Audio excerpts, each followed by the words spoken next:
Today we're going to start our thermochemistry unit. Thermochemistry, and then that will lead us into a thermodynamic little unit there. So we're going to start with the concept of specific heat. So we'll start you out there with a cute little scenario there with a Bunsen burner and an ice cube. So I'll let you read that. But so we're going to go to thermochemistry part 1. And so these are some vocabulary words that I would like you kind of to know. Anytime as we're reading a problem, it talks about the system. The system is whatever we're studying. It could be a classroom. It's hot in here, it's cold in here, and we could be talking about the classroom, or we could be talking about inside a beaker or inside a test tube. So the system is whatever we're studying. The surroundings is anything outside that.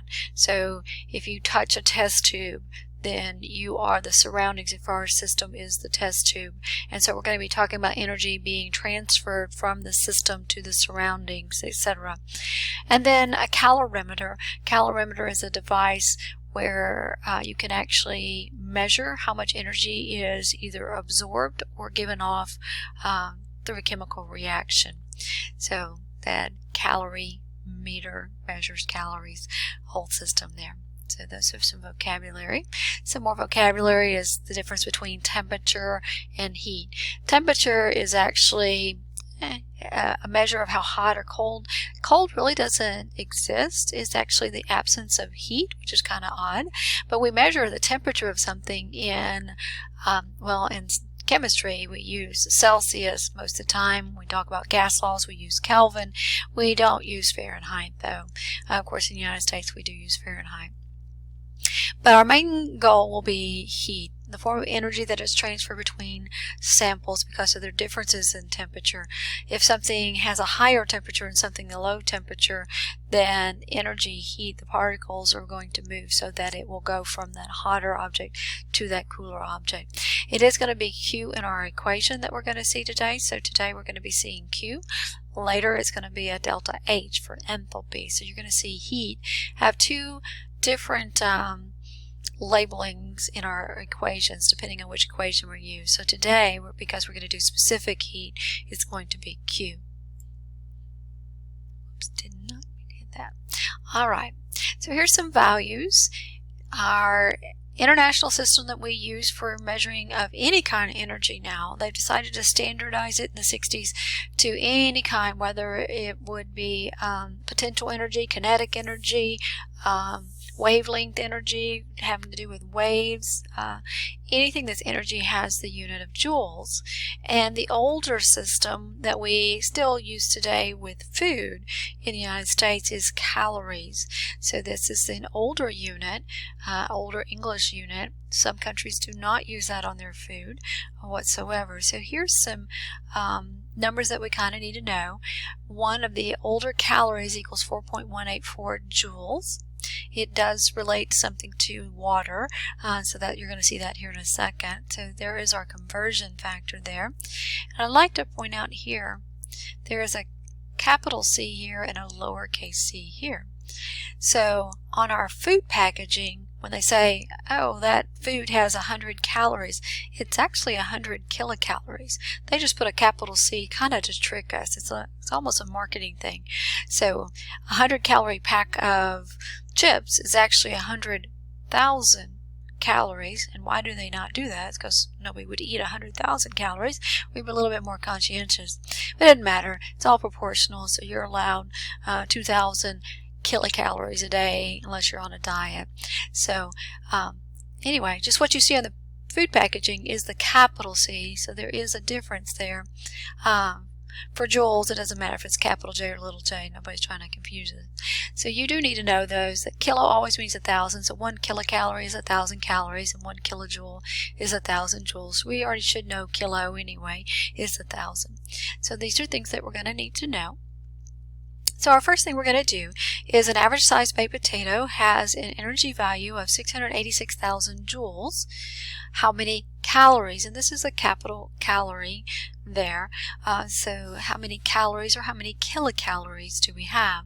So we're going to set this up in a dimension analysis table, and you'll be required to do some just like this on Chem 101. So we're going to start out with 60,000. I just have the, we don't usually use commas in science because some countries use that as a decimal. So joules. We're going to bring joules down. There's not the relationship between joules and big calorie, but joule and the little calorie. And the number 4.184 always goes with joules. So that might help you remember that's always with joules, and that's what 1 calorie equals. So that's going to cancel, but I don't want little c calorie. I'm really looking for kilocalorie. So that's the capital. I'm going to put kilocalorie just for you can tell that I'm not using the little c calories. So in 1 kilocalorie, there are 1,000 calories, which this is looking for the kilocalorie because it's the bigger one. So I would multiply and divide, and I would see that this baked potato has 164 big C calories, or 164 kilocalories. Same thing. Big C and kilocalories, same thing. So an average sized baked potato is really not that bad for us. It's what all we put on it. The cheese, the butter, the sour cream, bacon bits, all that extra stuff. That's what really adds the calories to it. Alright, so that's just a simple conversion. Should not be bad. This is really not that bad of a unit. Alright, so then we get to specific heat, definition that we really should know as well. The specific heat is the amount of energy it takes to raise the temperature of 1 gram of a substance by 1 degree Celsius or Kelvin. We say Celsius or Kelvin because if you go up 1 degree in the Celsius scale, you go up 1 degree in the Kelvin scale. Same proportion. They're not the same number, but if you go up 1, you can still go up 1. So I would like you to know the specific heat of water, because a lot of our things that we're going to be dealing with are going to have some comparisons to water, because a lot of times we in labs can put something in water and measure a difference, and we can use this. So water has a specific heat of 4.184 joules per gram Celsius, as is our unit for specific heat.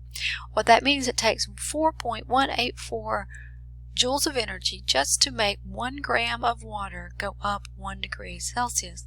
So if you've ever boiled water, it takes forever for it to boil because it takes a lot of energy to go into it to have it raise up 1 degree. And you got to most of the time get it from like 25 degrees up to 100 degrees. So you're going up quite a bit. Look at some of these others. I don't know if you've ever cooked, but you put aluminum over your food in the oven. It heats up pretty fast, and then it also cools down pretty fast. You can touch aluminum, very shortly after you take it out of the oven. Water, on the other hand, it's going to stay hot forever, and it has to do with the specific heat there. So you don't need to memorize any of the other numbers there. Alright, so here's our formula, and some of you may have done this formula before. It's definitely should have been done in a chemistry classroom in high school before. It's also used in physics as well, so some of you may have seen it. So Q is the amount of heat that's either gained or lost. If it's lost, it comes out to be negative. If it's gained, it comes out to be positive. So that's our Q. It's going to be measured in joules for this formula. M stands for mass. Mass needs to be measured in grams, and it's measured in grams because of our specific heat. CP, it actually relates to specific heat capacity, which is why the CP comes out. So CP is the specific heat, and it is in joules per gram Celsius or joules per gram Kelvin, either one. And then triangle T, which means delta T, is the change in temperature. You should have seen the triangle before. So anytime you see a triangle, that means so we'll go triangle T. That means the final temperature minus the initial temperature, which is the beginning temperature. So it's always the final minus the initial, not the other way around. That's what delta T is. Alright, we're going to do 2 problems, one quite simple and one a little bit harder. It says how much heat is lost, so we're already knowing we're going to be losing heat, when we have a solid aluminum ingot just a very large chunk, that has a mass of 4,110 grams. So pretty big chunk of aluminum there, and it's cooling from a temperature of 660 degrees Celsius, so it was very hot, and we're cooling it all the way down to 25, which is close to room temperature. The specific heat of aluminum is 0.902 joules per gram Celsius. So I'm looking for heat, so I'm looking for Q equals mass specific heat times the change in temperature. So Q, the mass for my aluminum is 4,110 grams of aluminum. The specific heat of aluminum is 0.902 joules per gram Celsius, and that's just a little multiplication. You're not doing anything with it, it's just its label. And then the change in temperature is the final temperature, which so happens to be 25 degrees Celsius, minus the initial temperature, which is 660 degrees Celsius. And so I'm just simply going to multiply. And if you'll notice, the grams is going to cancel with that grams, and the Celsius that's on these two is going to cancel with that, and I'm going to be left with joules. So we're going to get a negative, and you get quite a large number here, 35408.4.7 joules. Now let's talk sig digs. We don't use our temperatures for sig digs, so we can use our grams. That has 3, and my specific heat has 3. So this would be 2.35 times 10 to the 1, 2, 3, 4, 5, 6th power. So the reason it's coming out as a negative is because it lost energy. It was 660 degrees and now it's down to 25. Where do you think that energy went? Well, this was our system. Our system was the piece of aluminum, and it lost it to its environment. So it lost it to the air, etc. So the question actually said how much heat is lost. So if you were answering that, you wouldn't necessarily have to put the negative value on that because it's already saying loss, like, hey, I heard you lost some money. How much money did you lose? And you wouldn't say negative $20. You could just say $20. So anyway, you can go ahead and keep the negative on it. It's not, just let you know that that negative Q just means that this system lost energy. All right, our next one. Suppose a piece of iron with a mass of 21.5 grams at a temperature of 100 degrees. So I have a piece of iron that's gotten very hot, and I'm going to drop it in an insulated container of water. We would do this in lab typically. Heat it up a metal and drop it in water and see what happens. Okay. The mass of the water is 132 grams. Another way to say this would be this is 132 milliliters. And the reason that works is because the density of water is 1 gram per milliliter. So however many grams of water you have approximately that many milliliters. So if you see milliliters of water, don't panic. Just remember the density of water is 1 gram per milliliter. Okay, its temperature before adding, so the temperature of the water was 20 degrees. So my temperature of my water was at 20. My temperature of my iron is 100. I'm going to drop them together and eventually they're going to even out. So it asks what is the final temperature of the system once they've gotten together. So unfortunately for you, it's not going to be 100 plus 20 divided by 2 and equals 60. It doesn't work that way. So I'm going to say a few things. So would it be fair for me to say that the Q, which is the, let me do it this way, that the heat of the iron,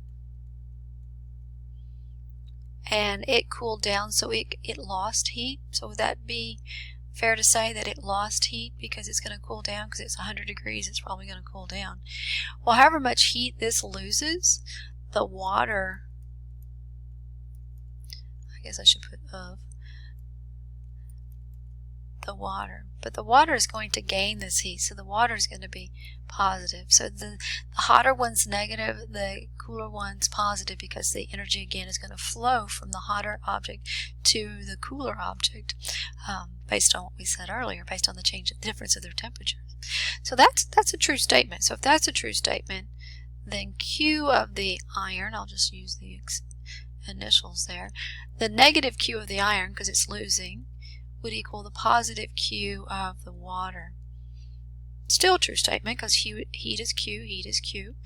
Alright, so I do know something. Q equals the mass times the specific heat times the change in temperature, which is the final temperature minus the initial temperature. I'm going to put that in parentheses. That's a true statement, right?